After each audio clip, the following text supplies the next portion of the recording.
کسی کو اللہ اچھی صحبت نصیب فرما دے اور جس صحبت میں جا رہا ہے اس کی محبت بھی اس کے دل میں ہے، اس کی عظمت بھی اس کے دل میں ہے، تو اس کی باتوں کا اثر اس کی زندگی پہ بہت زیادہ ہوتا،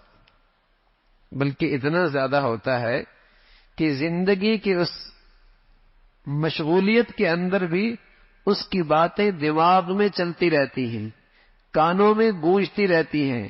ہر وقت اس کا دھیان رہنے لگتا ہے۔ محبت جو ہے، عقیدت جو ہے، محبت جو ہے، عقیدت جو ہے، اس کی باتیں دل و دماغ میں ہر وقت گونجتی رہتی ہیں۔ حکیم محمد تھانوی رحمۃ اللہ علیہ نے یہ لکھا ہے، کونوا مع الصادقین، سچوں کے ساتھ ہو جاؤ۔ بھائی 24 گھنٹے تو سچوں کے ساتھ رہنا، اسے بھی تکلیف دینا ہے، خود بھی تکلیف اٹھانا ہے، یہ کیسے سچوں کے ساتھ رہے؟ تو یہی فرمایا کہ جسمانی صحبت مراد نہیں، جب تم اس کی صحبت تھوڑی دیر بھی اٹھاؤ گے محبت کے ساتھ، عقیدت کے ساتھ، تو ہر وقت دل و دماغ میں تم اس کے ساتھ رہو گے، دل و دماغ کے لحاظ سے ہر وقت اس کے ساتھ رہو گے۔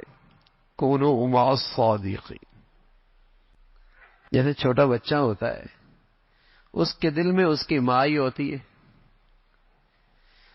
وہ ہر وقت دیکھتا ہی ماں کو ہے، اس کی شفقت دیکھتا ہے، اس کا پیار دیکھتا ہے، اس کی محبت دیکھتا ہے، اس کی خدمت دیکھتا ہے، سب کچھ دیکھتا ہے۔